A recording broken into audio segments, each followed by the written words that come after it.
Hello, this is the recording for English 30-1, Lamb to the Slaughter essay.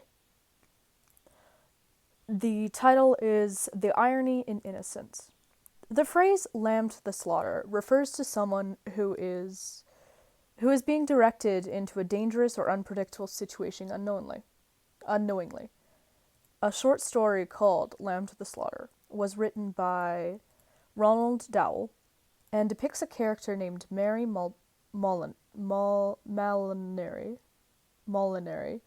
who murders her police detective husband for trying to leave her and their unborn child. The husband, along with others, is the metaphorical lamb, while the butcher is the wife. Towards the end of the story, there was a great deal of hesitation among the four policemen, and in the end they were persuaded to go into the kitchen, lamb to the slaughter. As the quote. The butchering of innocents happens when the policemen are pushed into the kitchen by Mary's influence, like an animal entering a corral into where they will be slaughtered. Both animals and people are innocent, but the bad act still happens. And after they are not so innocent. I find that line really wordy, but I'm also having trouble kind of figuring out how to make it less wordy, how to make it make more sense, for lack of a better word. Alright, I'm going to continue though. The irony of being innocent is that you wouldn't know what a person was capable of until they do it. Also, I really don't like that line, but I'll go over and edit it after. In turn, breaking that sense of innocence. But if Mr. Molinari knew what his wife was capable of, he would no longer be the lamb, or in a sense, he would no longer be dead. Highlighting that. Okay. Mary Molinari is a holy name, which feeds into the irony of this short story. Mary is known as a biblical name, as the Virgin Mary who gave birth to Jesus, while Molinari means servant of the church. She is also known as just a normal housewife by everyone who knows her. I don't like the repetition there. These words. But there's nothing normal once you look further into her life. She has a very, very set routine, and once disturbed, she commits an act of murder towards the one she supposedly loves most. Once the routine is disturbed, she simply walks up behind him, and without any pause, she swung the big, frozen leg of lamb high in the air and brought it down as hard as she could on the back of his head. The act is done with little to no hesitation, like she's in a trance. The fear of losing the life she had so perfectly curated for herself drives Mary to do the unthinkable. Once the act is done, she has no other choices than to recreate that sense of routine and discipline, to continue on that persona of innocence and naivety. The irony of a seemingly holy person doing such an act is a huge part of the story. I want to transition this differently.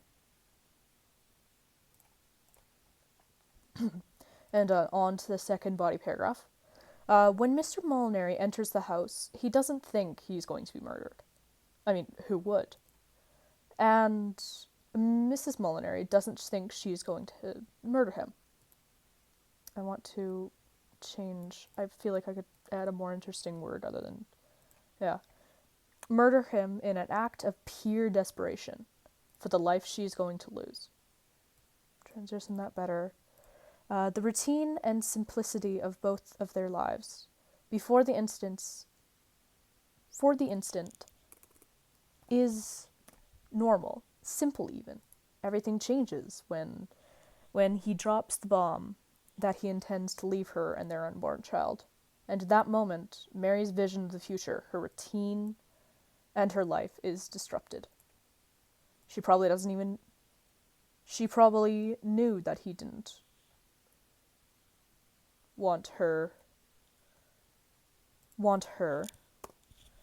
way before he told her, at least subconsciously.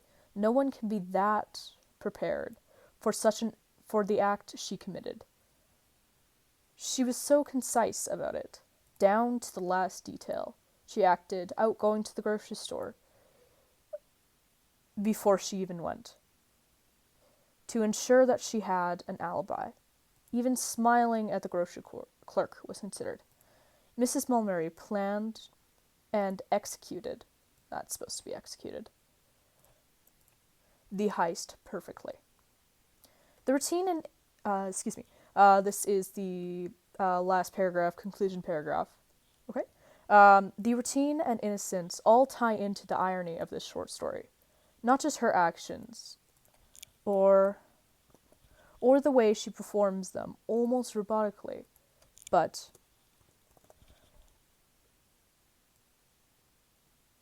her name is holy and meant to represent the birth of something new. Instead, it ended in the death of her husband and the involvement of his law enforcement friends. Mr. Molinari's colleagues were not only in the same room as the killer, but consumed the most important bite of evidence: the murder weapon.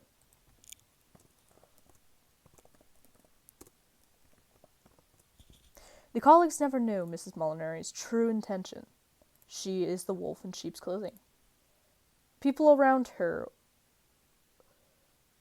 wouldn't know what's going on until it's too late.